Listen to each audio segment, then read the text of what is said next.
qui aura l'Afrique dominera le monde. C'est une vérité. Parce que qui aura l'Afrique sera maître des matières premières dans le monde. Soit qu'il développe ces matières, valorise ces matières premières pour son économie, ou soit qu'elle empêche que sa matière première parvienne au camp adverse.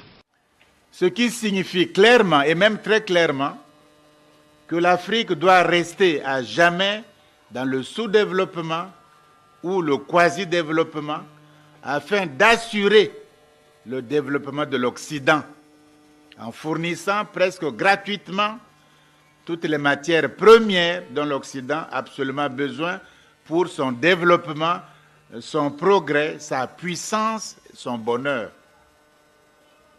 Le pompage de l'Afrique par l'Occident installe ici le sous-développement et crée là-bas le développement. L'État-nation africain actuel ne peut pas et ne pourra pas arrêter le pompage de l'Afrique par l'Occident. Ce pompage continu signifie que l'Occident n'a aucun intérêt à ce que l'Afrique se libère et se développe. L'Occident n'a aucun intérêt à le faire. Donc les aides et les coopérations, c'est des cadeaux empoisonnés, puisqu'en fait, c'est pour freiner l'Afrique en réalité. Et nous ne le comprenons pas encore. La cause profonde du sous-développement, ce n'est pas tellement ce qu'on raconte, corruption, bonne gouvernance, mais quelle est la cause profonde qu'on ne dit pas, que les experts même africains ne disent pas pour respecter les normes des critères internationaux. La cause profonde du sous-développement, quelle est-elle de l'Afrique noire? Mais cette cause du sous-développement, c'est l'Occident. Il ne faut pas chercher midi à 14 heures. Depuis le XIIIe siècle, à travers la traite négrière atlantique, des millions de Noirs sont pas dans les conditions qu'on sait. À travers l'esclavage, c'est-à-dire traiter des êtres humains sans droits humains comme des animaux.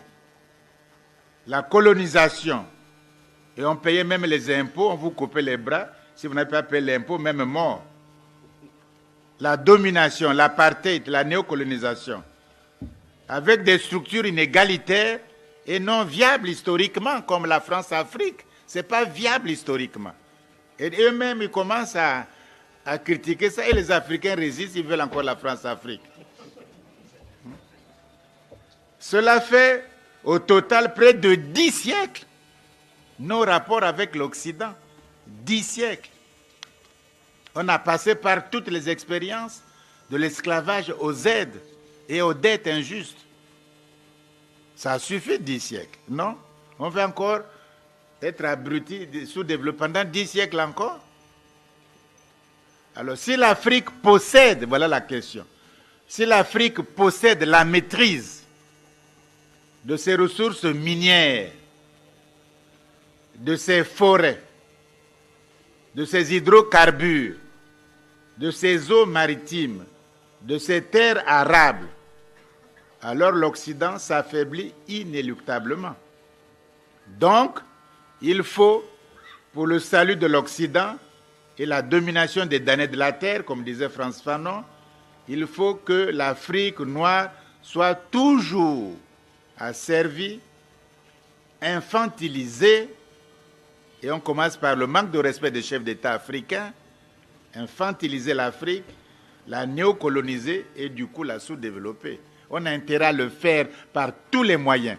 Tous les instituts, toutes les écoles, tous les grands cerveaux européens travaillent sur cette question-là. Parce que si l'Afrique échappe, nous sommes... La question de l'Afrique n'est donc pas le sous-développement ou le développement. Il faut ouvrir les yeux, ce n'est pas notre question.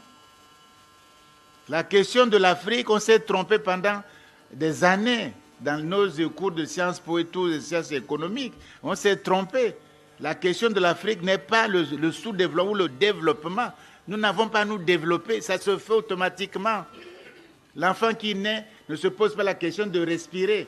S'il a de bons poumons, il respire automatiquement. La question de l'Afrique est très nettement, il faut le dire, la question du rapport de force dans le monde contemporain. La question du rapport de force dans le monde contemporain. Je vais m'expliquer sur ça, en prenant des images. Pot de terre, c'est-à-dire la céramique, la poterie de terre. Pot de terre contre pot de fer, qui gagne? Qui domine? Qui dirige? Qui fait la loi? C'est tout. Hein?